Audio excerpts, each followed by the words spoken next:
right, well, we've seen how the query language works. Now let's talk about how it's implemented. And you already pretty much can guess what's going on there. At the bottom of it, there's a pattern matcher. And we looked at a pattern matcher when we did the rule-based control language. Just to remind you, here's some sample patterns. Right, this is a pattern that will match any list of three things of which the first is A and the second is C, and the middle one can be anything. So in this little pattern matching syntax, there's only one distinction you make. There's either literal things or variables, and variables begin with question mark. Right, so this matches any list of three things of which the first is A and the second is C. This one matches any list of three things of which the first is the symbol job, the second can be anything, and the third is a list of two things of which the first is the symbol computer and the second can be anything.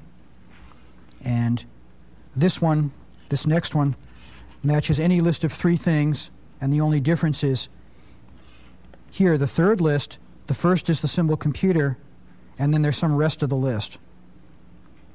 So this means two elements, and this means arbitrary number. And our language implementation isn't even going to have to worry about implementing this dot, because that's automatically done by Lisp's reader. Remember, matchers also have some consistency in them. This matches a list of three things, of which the first is A, and the second and third can be anything, but they have to be the same thing. They're both called X. And this matches a list of four things, of which the first is the fourth, and the second's the same as the third. And this last one matches any list that begins with A. The first thing is A, and the rest can be anything. Right, so that's just a review of pattern matcher syntax that you've already seen.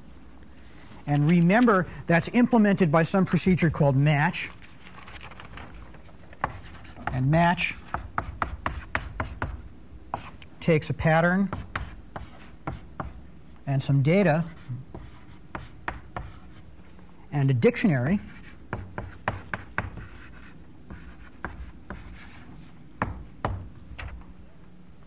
and what match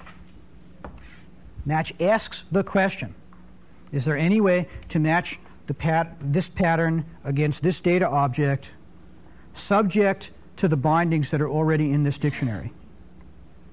So for instance, if we're going to match the pattern X, Y, Y, X against the data A, B, B, A, subject to a dictionary that says X equals A, then the matcher would say, yes, that's consistent, these match, and it's consistent with what's in the dictionary to say that X equals A, and the result of the match is the extended dictionary that says X equals A and Y equals B.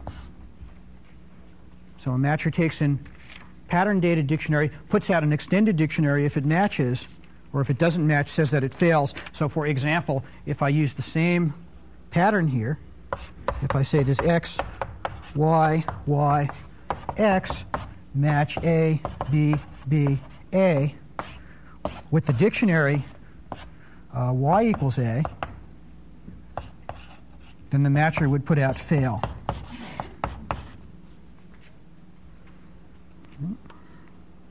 Well, you've already seen the code for a pattern matcher, so I'm not going to go over it.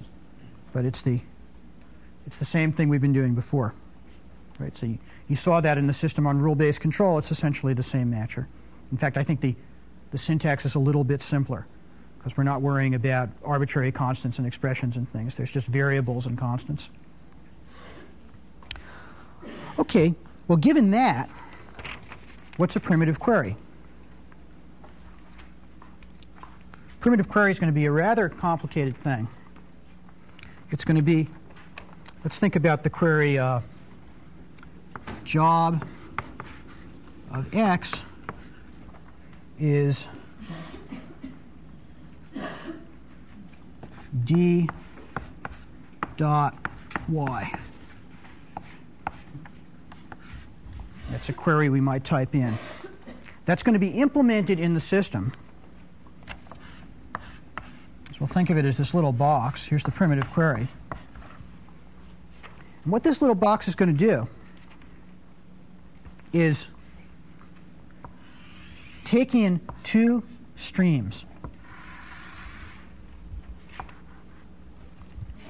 and put out a stream.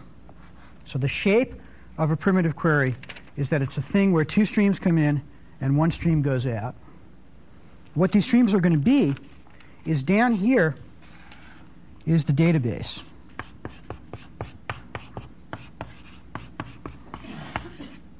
So we imagine all of the things in the database sort of sitting there in a stream, and this thing sucks on them.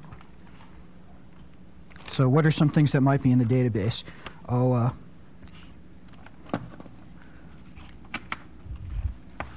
the job of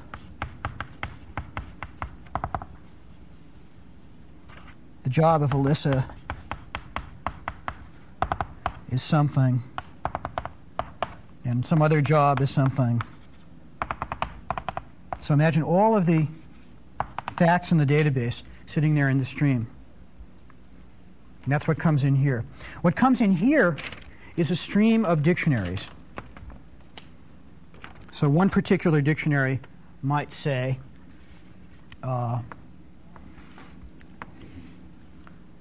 Y equals programmer.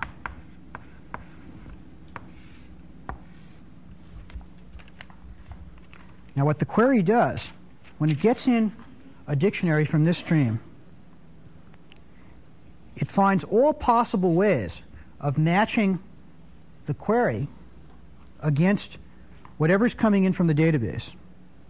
It looks at the query as a pattern, matches it against any fact from the database, or all possible ways of finding a match in the database with respect to this dictionary that's coming in. So for each fact in the database, it calls the matcher using the pattern, fact, and dictionary. And every time it gets a good match, it puts out the extended dictionary. So for example, if this one comes in and it finds a match, out will come a dictionary that in this case will have y equals programmer and x equals something. Y is programmer, x is something, and d is whatever it found, and that's all. And of course it's going to try this for every fact in the dictionary, so it might find lots of them. It might find another one that says y equals programmer and x equals and d equals. Okay, so for one frame coming in, it might put out, for one dictionary coming in, it might put out a lot of dictionaries, or it might put out none. Right? It might have something that wouldn't match, like x equals foo. This one might not match anything, in which case nothing will go into this stream corresponding to this frame. Or what you might do is put in an empty frame, and an empty frame says try matching all ways, find all possible ways of matching the query against something in the database subject to no previous restrictions. And if you think about what that means, that's just the computation that's done when you type in a query right off. It tries to find all matches. So a primitive query sets up this mechanism, and what the language does, when you type in a query at the top level, it takes this mechanism, feeds in one single empty dictionary, and then for each thing that comes out, takes the original query and instantiates the result with all the different dictionaries, producing a new stream of instantiated patterns here. And that's what gets printed on the terminal. So that's the basic mechanism going on there. Well, why is that so complicated? You probably can think of a lot simpler ways to arrange this match for a primitive query rather than having all these streams floating around. And the answer is, you can probably guess already, the answer is this thing extends elegantly to implement the means of combination. So for instance, suppose I don't only want to do this. I don't want to say give me everybody's job description. Suppose I want to say and the job of x is d dot y, and the supervisor of x is z. Now, supervisor of x is z is going to be another primitive query that has the same shape. It's going to take in a stream of data objects, a stream of initial dictionaries, which are the restrictions to try and use when you match, and it's going to put out a stream of dictionaries. So that's what this primitive query looks like. And how do I implement the AND? Well, it's simple. I just hook them together. I take the output of this one, and I put that to the input of that one, and I take the dictionary here and I fan it out. And then you see how that's going to work, because what's going to happen is a frame will now come in here which has a binding for x, y, and d. And then when this one gets it, it'll say, oh, gee, subject to these restrictions, which now already have values in the dictionary for y and x and d, it looks in the database and says, gee, can I find any supervisor facts? And if it finds any, out will come dictionaries which have bindings for y and x and d and z now. And then notice that because the frames coming in here have these restrictions, that's the thing that assures that when you do the AND, this x will mean the same thing as that x. Because by the time something comes floating in here, x has a value that you have to match against consistently. And then you remember from the code from the matcher, there was something in the way the matcher did dictionaries that arranged consistent matches. So there's AND. The important point to notice is the general shape. If you look at what happens, the AND of two queries, say P and Q. Here's P and Q. The AND of two queries, well, looks like this. Each query takes in a stream from the database, a stream of inputs, and puts out a stream of outputs. And the important point to notice is that if I draw a box around this thing and say this is AND of P and Q, then that box has exactly the same overall shape. Right? It's something that takes in a stream from the database. Here it's going to get fanned out inside. But from the outside you don't see that. It takes an input stream and puts out an output stream. Right? So this is AND. And then similarly, OR would look like this. OR would, although I didn't show you examples of OR would say, can I find all ways of matching P or Q? So I'll have P and Q. Each will have their shape.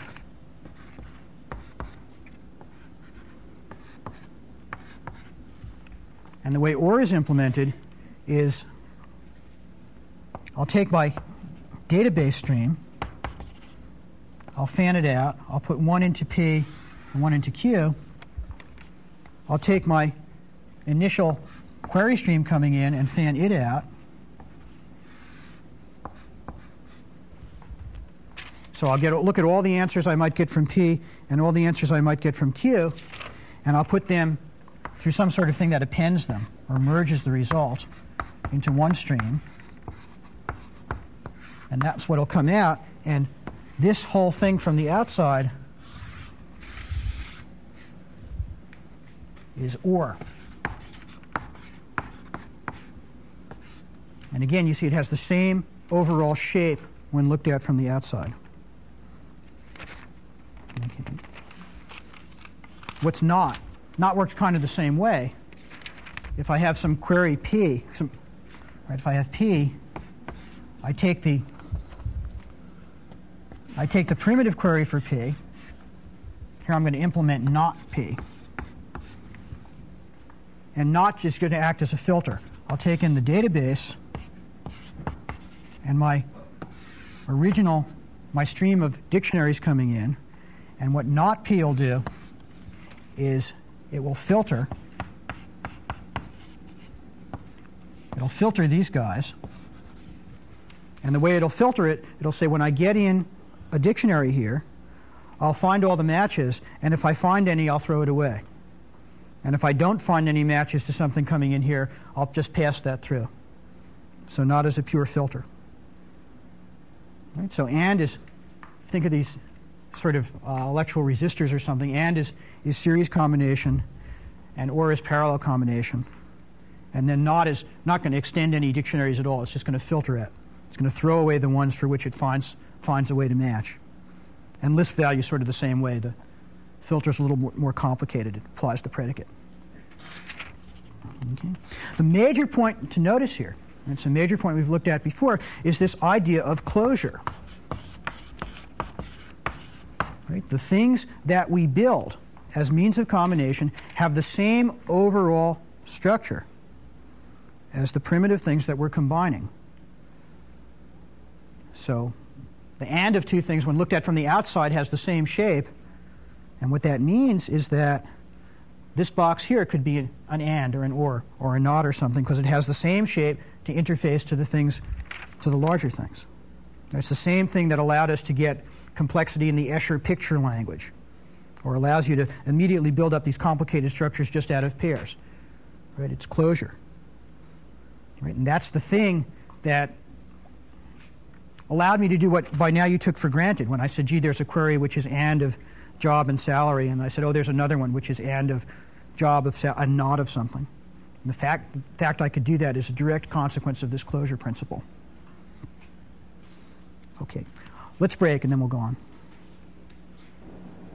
Where does the dictionary come from? The dictionary comes initially from what you type in. So when you start this up, the first thing it does, it set up this whole structure. It puts in one empty dictionary. And if all you have is one primitive query, then what will come out is a bunch of dictionaries with things filled in. The general situation that I have here is when this is in the middle of some nest of combined things. So by the time, let's look at the picture over here, this supervisor query gets in some dictionary. Where did this one come from? This dictionary came from the fact that I'm looking at the output of this primitive query.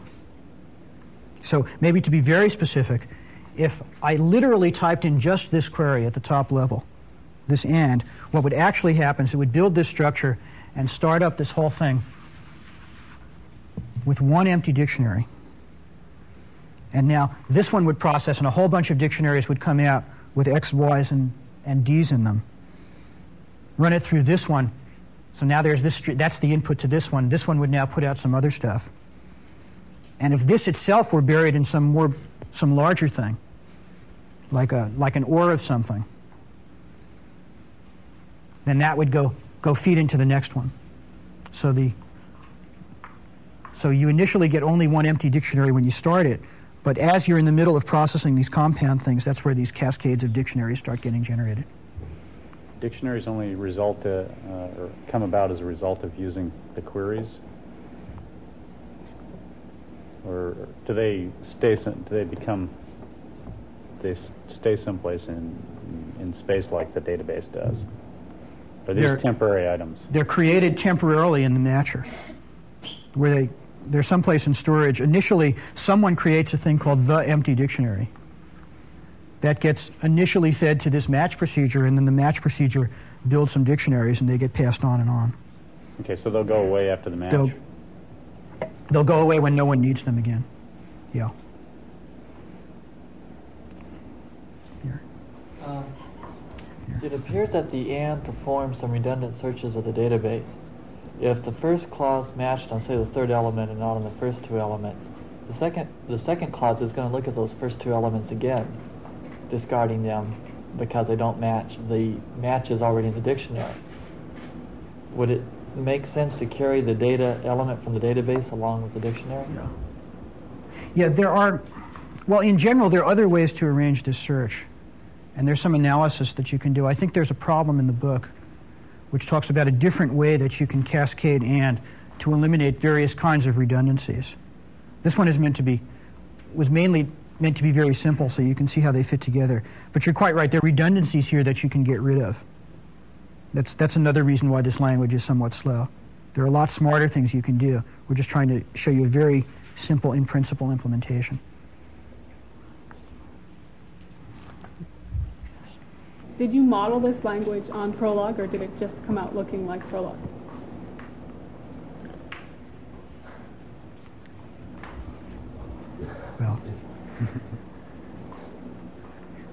Well, Jerry insulted a whole bunch of people yesterday, so I might as well say that the MIT attitude towards Prolog is something that people did in about 1971 and decided that it wasn't really the right thing and stopped.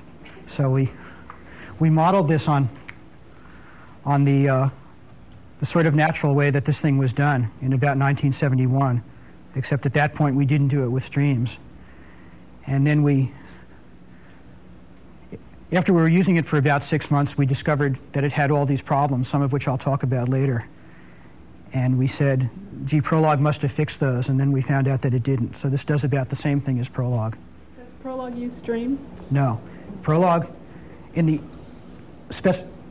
how it behaves a lot like Prolog. Prolog uses a backtracking strategy. But the other thing that's really good about Prolog that makes it a usable thing is that there's a really very there's a very well-engineered compiler technology that makes it run fast. So although you saw the merge, spitting out these answers very slowly, a real Prolog will run very fast. Because even though it's sort of doing this, what the real work that went into Prolog is a very excellent compiler effort. All right, let's take a break.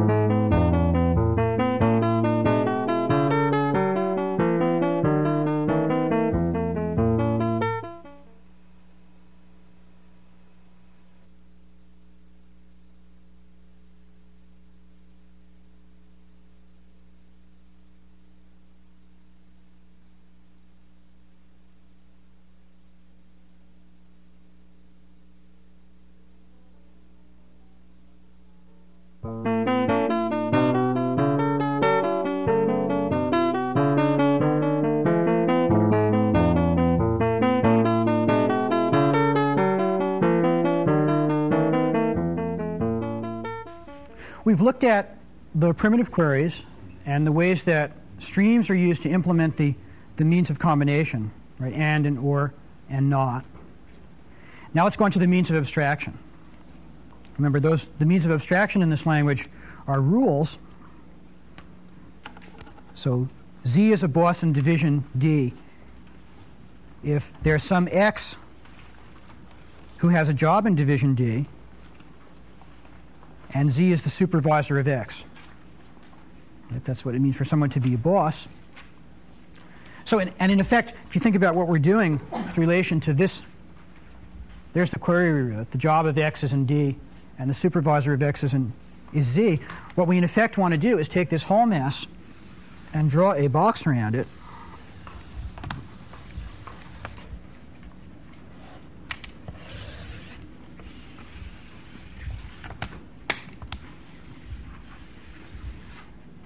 And say, this whole thing, right, inside the box is boss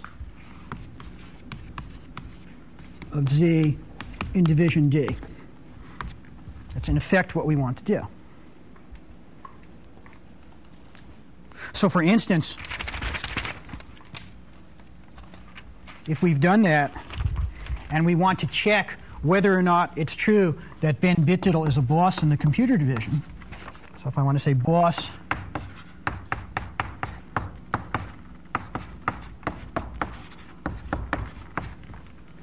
of Ben Bitdiddle in the computer division, imagine typing that in as a query to the system. In effect, what we want to do is set up a dictionary here which has Z bound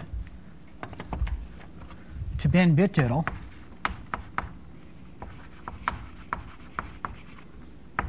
and D bound to computer. All right, where'd that dictionary come from? Let's look at the slide for 1 second. That dictionary came from matching the query that said boss of Ben Bitdiddle and computer onto the conclusion of the rule, boss of Z and D. Right, so we match the query to the conclusion of the rule. That gives us a dictionary. And that's the thing that we would now like to put into this whole big thing and process and see if anything comes out the other side. And if anything comes out, right, it'll be true. That's the basic idea. So in general, the way we implement a rule is we match the conclusion of the rule against something we might want to be check it's true. That match gives us a dictionary, and with respect to that dictionary, we process the body of the rule. Okay? Well, that's really all there is, except for two technical points.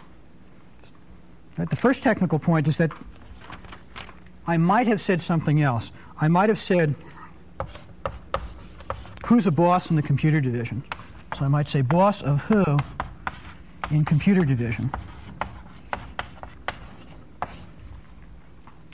And if I did that, what I would really like to do, in effect, is start up this dictionary with a match that sort of says, well, D is computer, and Z is whatever who is. And our matcher won't quite do that. That's not quite matching a pattern against data. It's matching two patterns and sort of saying, are they consistent or not? Or what ways make them consistent? In other words, what we need is not quite a pattern matcher, but something a little bit more general called a unifier. And a unifier is a slight generalization of a pattern matcher. What a unifier does is take two patterns and say, what's the most general thing you can substitute for the variables in those two patterns to make them satisfy the pattern simultaneously? Let me give you an example. If I have the pattern two-element list, which is X and X. So this says I have a two-element list where both elements are the same, and otherwise I don't care what they are. And I unify that against the pattern that says there's a two-element list, and the first one is A and something and C, and the second one is A and B and Z. Then what the unifier should tell me is, oh yeah, in that dictionary, X has to be A, B, C, and Y has to be B, and Z has to be C. Those are the restrictions I'd have to put on the values of X, Y, and Z to make these two unify. Or in other words, to make this match X and make this match X. So the unifier should be able to deduce that. But the unifier may, right, they're more complicated things. I might have said something a little bit more complicated. I might have said there's a list with two elements, and they're both the same, and they should unify against something of this form. And the unifier should be able to deduce from that, right, that Y would have to be B. Y would have to be B because these two are the same, so Y's got to be B. And V here would have to be A. And Z and W can be anything, but they have to be the same thing. And X would have to be B followed by A followed by whatever W is, or whatever Z is, which is the same. So you see, the unifier somehow has to deduce things to unify these patterns. So you might think there's some kind of magic deduction going on, but there's not. A unifier is basically a very simple modification of a pattern matcher. And if you look in the book, you'll see something like 3 or 4 lines of code added to the pattern matcher you just saw to handle the symmetric case. You remember the pattern matcher has a place where it says, is this variable matching a constant? And if so, it checks in the dictionary. There's only one other clause in the unifier which says, is this variable matching a variable? In which case you go look in the dictionary and see if that's consistent with what's in the dictionary. So all the quote, deduction that's in this language, if you sort of look at it, sort of sits in the rule applications, which, if you look at that, sits in the unifier, which, if you look at that under a microscope, sits essentially in the pattern matcher. There's no magic at all going on in there. And the quote, deduction that you see is just the fact that there's this recursion, which is unwinding the matches bit by bit. So it looks like this thing is being very clever, but in fact it's not being very clever at all. There are cases where a unifier might have to be clever. Let me show you one more. Suppose I want to unify a list of two elements, x and x, with a thing that says it's y followed by a dot y. Now, if you think of what that would have to mean, it would have to mean that x had better be the same as y, but also x had better be the same as a list whose first element is a and whose rest is y. And if you think about what that would have to mean, it would have to mean that y is the infinite list of a's. In some sense, in order to do that unification, I have to solve the fixed point equation const of a to y is equal to y. And in general, I wrote a very simple one. Really doing unification might have to solve an arbitrary fixed point equation, f of y equals y. And basically you can't do that and make the thing finite all the time. So how does the logic language handle that? The answer is it doesn't. It just punts. And there's a little check in the unifier which says, oh, is this one of the hard cases, which when I go to match things would involve solving a fixed point equation, and in this case I will throw up my hands.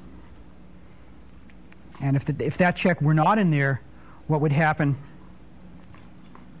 in most cases is that the unifier would just go into an infinite loop.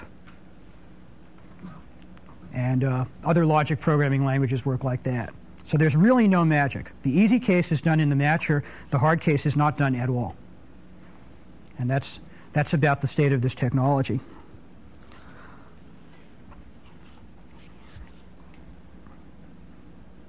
Okay, well now let me just say again formally how rules work now that I talked about unifiers. So the official definition is that to apply a rule, let's start using some words we've used before.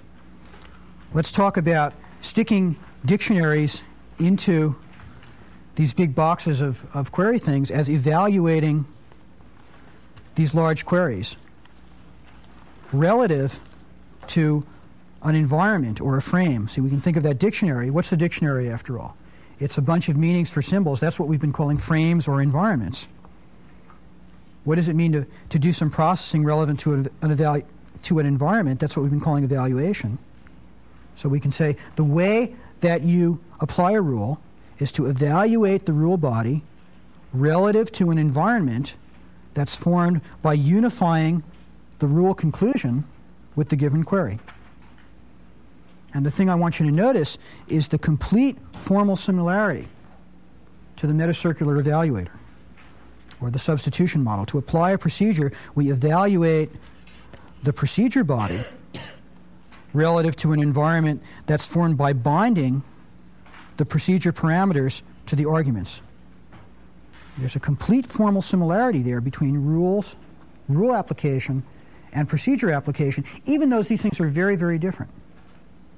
And again, you have the eval-apply loop. Right? Eval and apply. So in general, I might be processing some combined expression that'll turn into a rule application, which will generate some dictionaries or frames or environments or whatever you want to call them from the match, which will then be the input to some big compound thing like this. This, as pieces of it, may have other rule applications. And you have essentially the same cycle, even though there's nothing here at all that looks like procedures. It really has to do with the fact you've built a language whose means of combination and abstraction unwind in certain ways. And then in general, what happens at the very top level, you might have rules in your database also. So things in these databases might be rules, or ways to check that things are true. So it might come in here and have to do a rule check. And then there's some control structure which says, well, you look at some rules and you look at some data elements and you look at some rules and data elements and these fan out and out and out. So it becomes essentially impossible to say what order it's looking at these things in, whether it's breadth first or depth first or anything. And it's even more impossible because the actual order is somehow buried in the delays of the streams. So what's very hard to tell from this is the order in which it's scanned, but what's true is because you're looking at the stream view is that all of them eventually get looked at.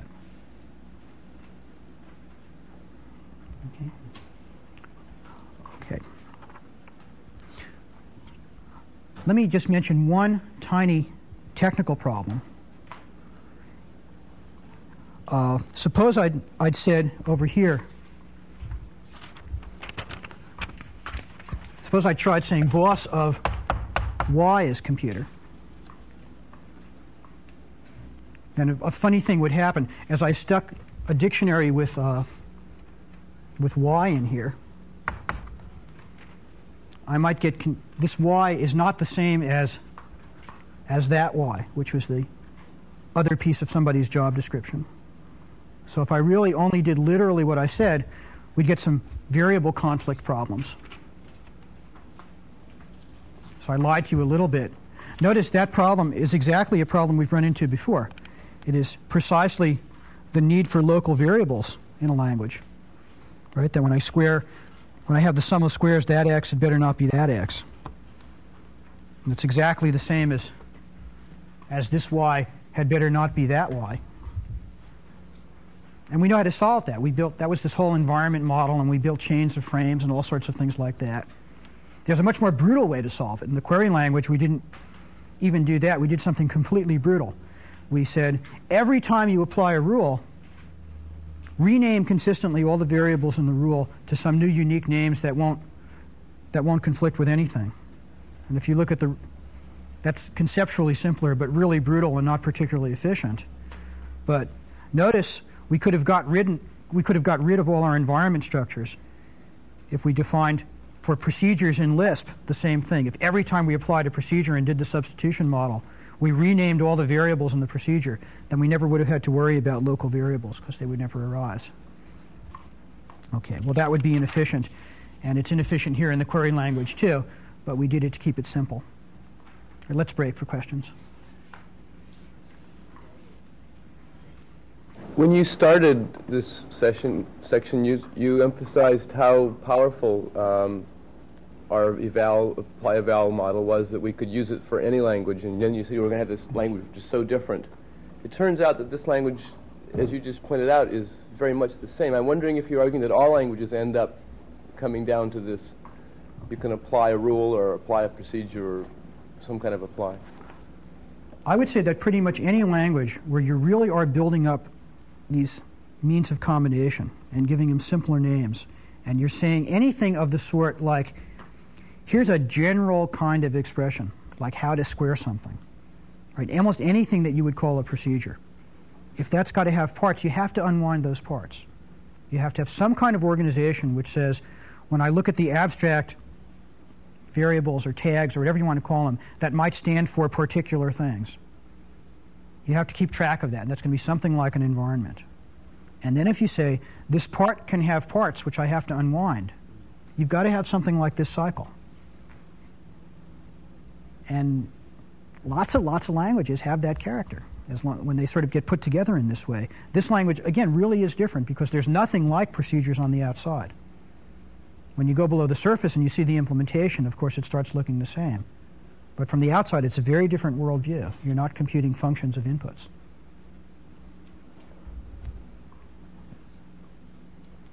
You mentioned earlier that when you build all of these rules in the pattern matcher, and with the delayed action of the streams, you really have no way to know in what order things are evaluated. Right. And that would indicate then that you should only express declarative knowledge that's true for all time, no time sequence built into it. Otherwise, these things get all... Yes. Yes. The question is, this really is set up for doing declarative knowledge. And as I've presented it, and I'll show you some of the ugly warts under this after the break. As I presented it, it's just doing logic. And in principle, if it were logic, it wouldn't matter what order it's getting done in. And it's quite true. When you start doing things where you have side effects, like adding things to the database and taking things out, and we'll see some others, you lose that kind of control. So for example, contrasting with Prolog, say Prolog has various features where you really exploit the order of evaluation. And people write Prolog programs that way. That turns out to be very complicated in Prolog, although if you're an expert Prolog programmer, you can do it. However, here I don't think you can do it at all. It's very complicated, because you really are giving up control over any prearranged order of trying things. Now that would indicate then that you have a functional mapping. And when you started out this lecture, you said that we express the declarative knowledge, which is a relation, and we don't talk about the inputs and the outputs. Right, well, there's a pun on functional, right? There's functional in the sense of no side effects, and not depending on what order's going on. And then there's functional in the sense of mathematical function, which means input and output, and it's just that pun that you're making, I think. I'm a little unclear on what you're doing with these two statements, the two boss statements. Is the first one a statement building up the database, and the second one a query? No. Or Okay, I'm sorry. What I meant here, if I typed something like this in as a query, I should have given an example way at the very beginning. If I type in, job Ben Bitdiddle computer wizard, what the processing will do is if it finds a match, it'll find a match to that exact thing. And it'll type out job Ben Bitdiddle computer wizard. If it doesn't find a match, it won't find anything. So one way, what I should have said is the way you use the query language to check whether something is true. Remember, that's one of the things you want to do in logic programming, is you type in your query and either that comes out or it doesn't. So what I was trying to illustrate here, I wanted to start with a very simple example before talking about unifiers. So what I should have said, if I just wanted to check whether this is true, I could type that in and see if anything came out. and then the second one. The second one would be a real query. is a query, yeah. Okay. Okay. What would come out, see, it would go in here, say, with who, and in would go a frame that says Z is bound to who and D is bound to computer. And this would pass through, and then by the time it got out of here, who would pick up a binding. On the unifying thing there, okay, I still am not sure what happens with who and Z. Okay. Okay, if you unify them, the rule here says, okay, so you said you can't make question mark equal to question mark who. Right, that's what the matcher can't do. But what a unifier, what this will mean to a unifier is that there's an environment with 3 variables. D here is computer. Z is whatever who is. So if later on in the matcher routine it said, for example, who has to be 3, then when I looked up in the dictionary, it'll say, oh, Z is 3 because it's the same as who. And that's, in some sense, the only thing you need to do to extend the unifier to a matcher. Okay, because it looked like when you were telling how to unify, it looked like you would put the things together in such a way that you'd actually solve and have a value for both of them. And what it looks like now is that you're actually passing a dictionary with the 2 variables, and the variables are linked. Right, it only looks like you're solving for both of them because you're sort of looking at the whole solution at once. If you sort of watch the thing getting built up recursively, it's merely this. Okay, so you do pass off that dictionary with 2 variables. That's right. Okay, and linked. Right. It just looks like an ordinary dictionary. Okay. When you talk about unifier, you said that there may be some cases or some forms that you're not able to unify them. Right.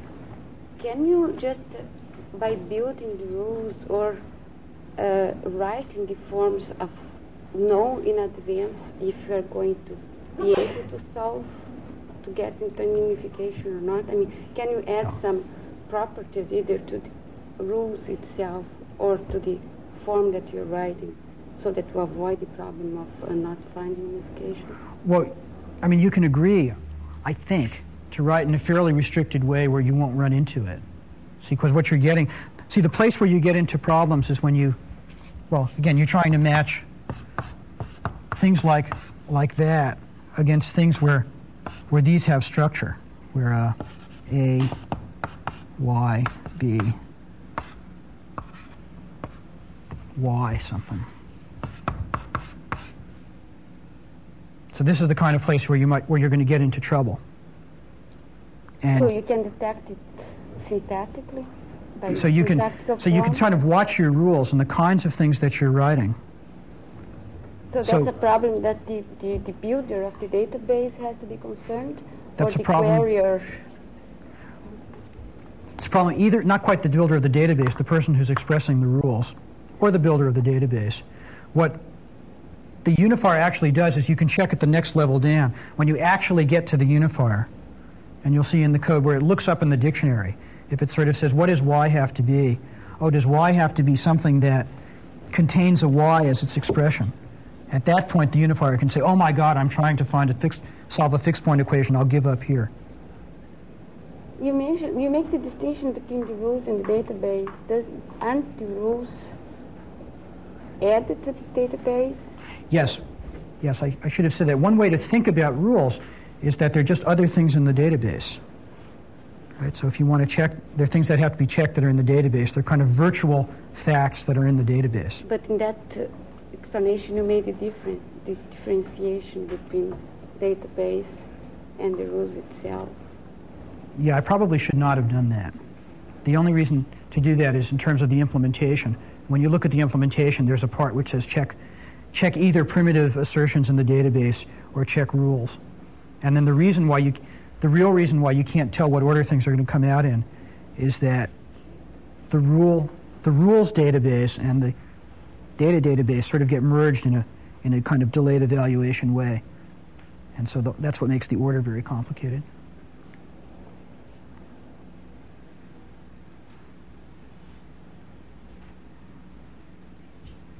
Okay, let's break.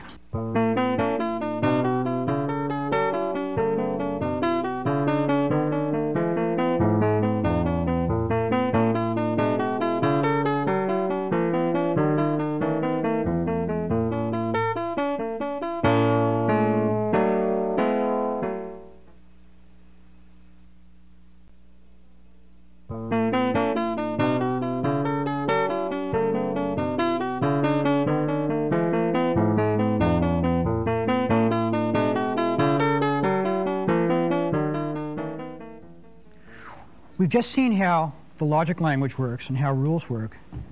Now let's turn to a more profound question. What do these things mean? That brings us to the subtlest, most devious part of this whole query language business. And that is that it's not quite what it seems to be. And or and not and the logical implication of rules are not really the and or and not and logical implication of logic. Let me give you an example of that. Certainly, if we have two things in logic, it ought to be the case that and of P and Q is the same as and of Q and P, and that or of P and Q is the same as or of Q and P. But let's look here. Here's an example. Let's talk about somebody outranking somebody else in our little database organization. We'll say S is outranked by B if either the supervisor of S is B, or there's some middle manager here that the supervisor of S is M, and M is outranked by B. Right, so there's one way to define rule outranked by. Or we can write exactly the same thing, except at the end, at the bottom here, we reversed the order of these two clauses. And certainly if this were logic, those ought to mean the same thing.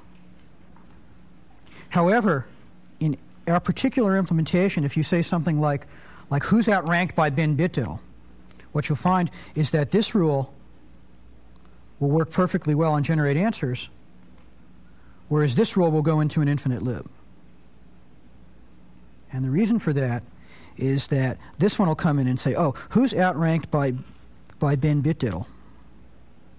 Find an S which is outranked by B where B is Ben Bitdiddle, which is going to have in it a subproblem. Oh, gee, find an M such that M is outranked by Ben Bitdiddle with no restrictions on M. So this will say, in order to solve this problem, I solve exactly the same problem. And then after I've solved that, I'll check for a supervisor relationship. Whereas this one won't get into that, because before it tries to find this outranked by, it'll already have had a restriction on M here. Right, so these two things, which ought to mean the same, in fact, one goes into an infinite loop, one does not. That's a very extreme case of a general thing that you'll find in logic programming, that if you start changing the order of the things in ands or ors, you'll find tremendous differences in efficiency.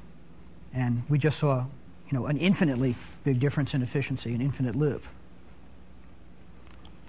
And there are similar things having to do with the order in which you enter rules.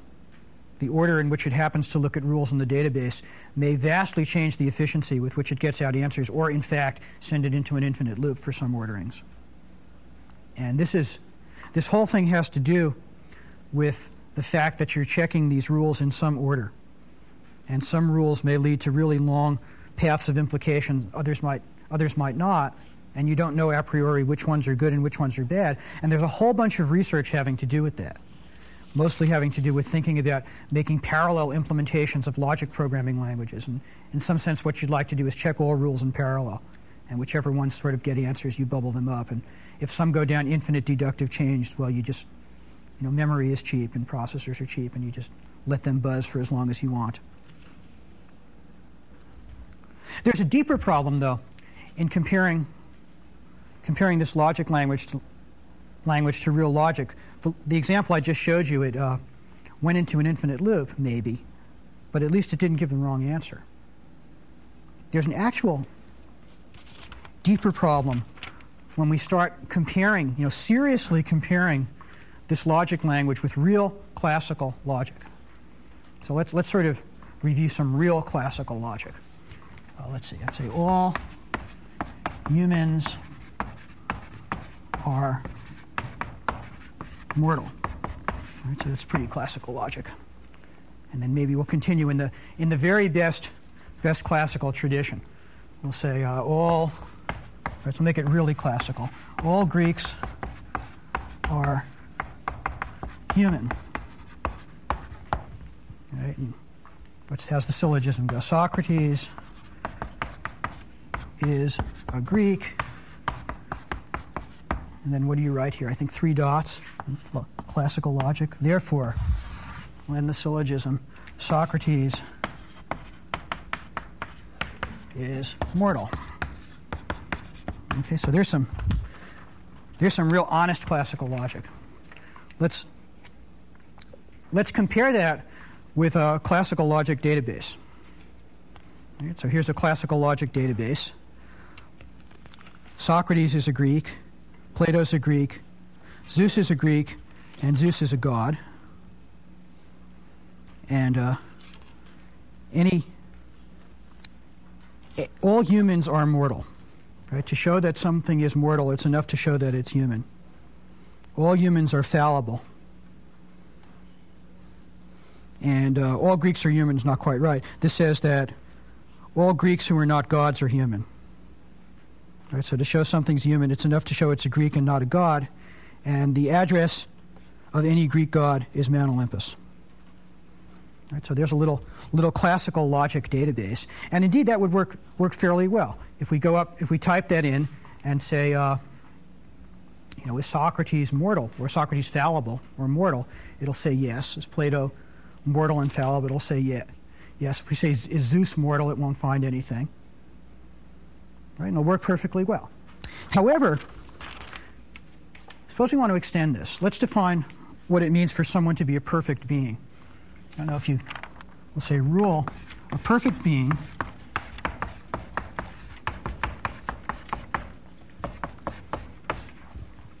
and I think this is right. If you're up on your medieval scholastic philosophy, I believe that perfect beings are ones who were neither mortal nor fallible.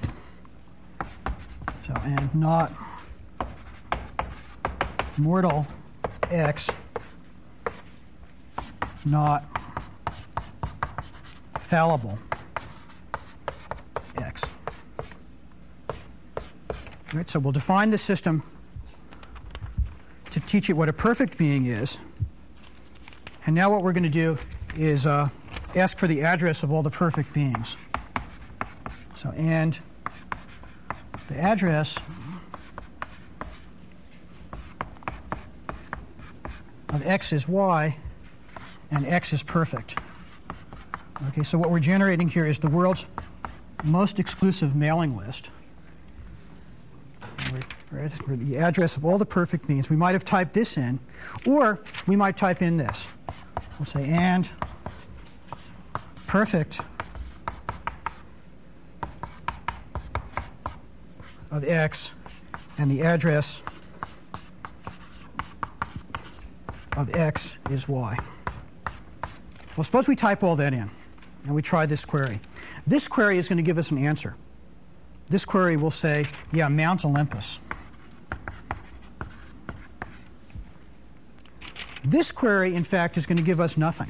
It'll say, no addresses of perfect beings. Now, why is that? Why is there a difference? This is not an infinite loop question. This is a different answer question. Reason is that if you remember the implementation of not acted as a filter.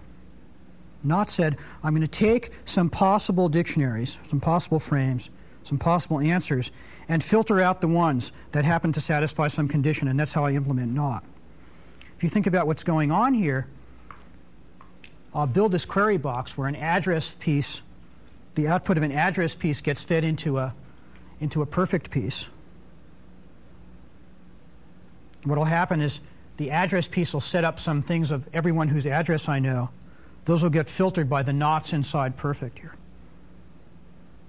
So I'll throw out the ones which happen to be either mortal or fallible. In the other order, what happens is I set this up, started up with an empty frame. The perfect in here doesn't find any things for the nots to filter, so nothing comes out here at all. Right? And there's sort of nothing there that gets fed into the address thing. So there I don't get an answer. And again, the reason for that is not isn't generating anything. Not's only throwing out things. And if I never started up with anything, there's nothing for it to throw out. So out of this thing, I get the wrong answer. How can you fix that? Well, there are ways to fix that. So you might say, well, that's just sort of stupid. Why are you just doing all your not stuff at the beginning? The right way to implement not is to realize that when you have conditions like not, you should generate all your answers first. And then with each of these dictionaries, pass along, gee, at the very end, I'll do filtering. And there are implementations of logic languages that work like that solve this particular problem. However, there's a more profound problem, which is, which one of these is the right answer? Is it Mount Olympus or is it nothing? So you might say it's Mount Olympus because, after all, Zeus is in that database. And Zeus was neither mortal nor fallible. Right, so you might say Zeus ought to satisfy not mortal Zeus, or not fallible Zeus. But let's actually look at that database. Let's look at it. There's no way. How does it know that Zeus is not fallible? There's nothing in there about that. What's in there is that humans are fallible. Right? How does it know that Zeus is not mortal? There's nothing in there about that. It just said, I don't have any rule which, see, the only way I can deduce something's mortal is if it's human, and that's all it really knows about mortal. And in fact, if you remember your classical mythology, you know that the Greek gods were not mortal but fallible. Right? So the answer is not in the rules there. See, why does it deduce that? Right? See, Socrates would certainly not have made this error of logic. What not means in this language is not not. It's not the not of logic. What not means in this language is not deducible from things in the database, as opposed to not true. And that's a very big difference. Subtle, but big. So, in fact, this is perfectly happy to say not anything that it doesn't know about. So if you ask it, is it not true that Zeus likes chocolate ice cream, it'll say, sure, it's not true. Or anything else, anything it doesn't know about. Right? Not means not deducible from the things you've told me. And a world where you're identifying not deducible with, in fact, not true, this is called the closed world assumption.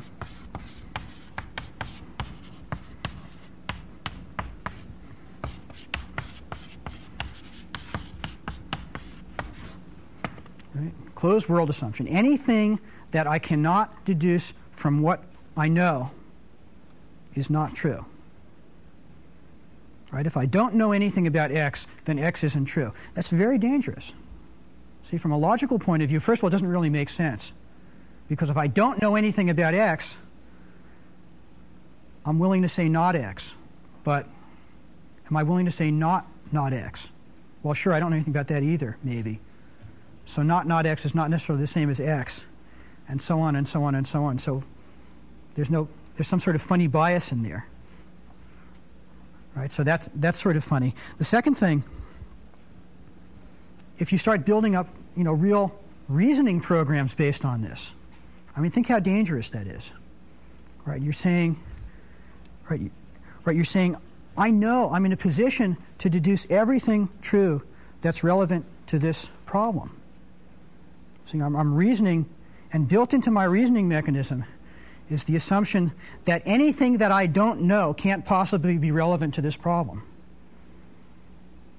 Right? There are a lot of big organizations that work like that. Right? Most corporate marketing divisions work like that, and you know the consequences of that.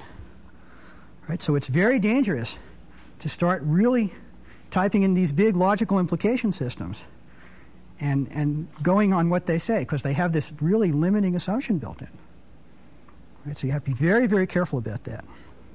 And that's a deep problem. That's not a problem about we can make a little bit cleverer implementation and do the filters and organize the infinite loops to make them go away. It's a different kind of problem.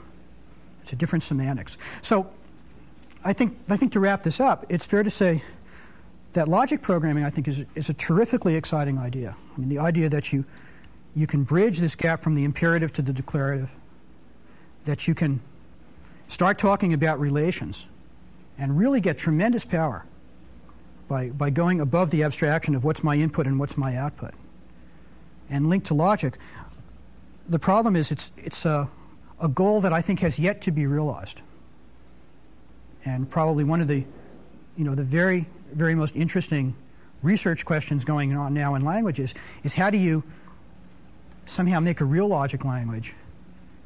And secondly, how do you bridge the gap from this world of logic and relations to the worlds of more traditional languages and somehow combine the power of both? Okay, let's break. Couldn't you solve that last problem by having extra rules that implied, the problem here is you have the right. Of something, but you don't have the definition of its opposite. If you include in the database something that says something implies mortal X, something else implies not mortal X, haven't you basically solved the problem? But the issue is, do you put a finite number of those in? If things are specified always in pairs. But the question is, then what do you do about deduction? So you can't specify knots. But the problem is, in a big system, it turns out that might not be a finite number of things. There are also two. There's sort of two issues. Partly it might not be finite. Partly it might be. It's not what you want. So for a good example would be, suppose I want to do connectivity. I want to reason about connectivity. And I'm going to tell you, there's four things: A and B and C and D. And I'll tell you, A is connected to D, A is connected to B, and C is connected to D. And now I'll tell you, is A connected to D? Right, that's the question.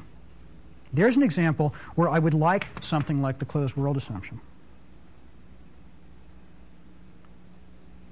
That's a tiny toy, but a lot of times I want to be able to say something like, anything that I haven't told you, assume is not true. So it's not as simple as you only want to put in explicit nots all over the place. It's that sometimes it really isn't clear what you even want.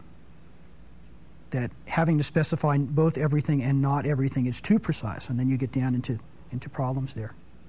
But there are a lot of approaches that, that explicitly put in nots and reason based on that. So it's a very good idea. It's just that then it starts becoming a little cumbersome in the very large problems you'd like to use.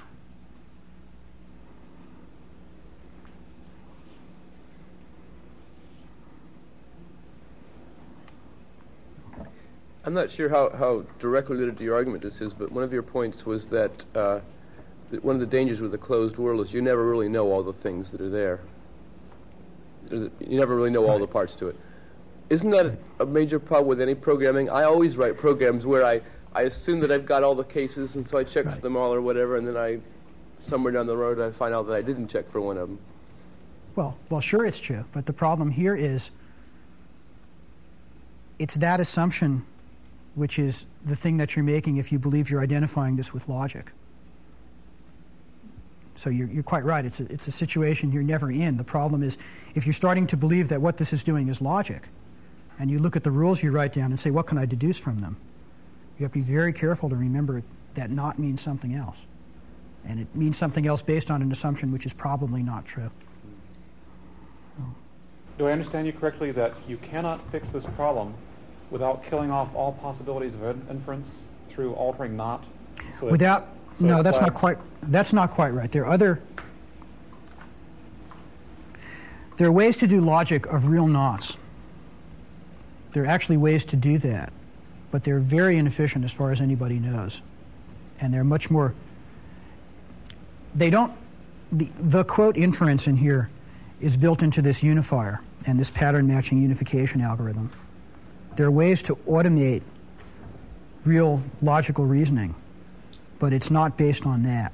And logic programming languages don't tend to do that because it's very inefficient, as far as anybody knows.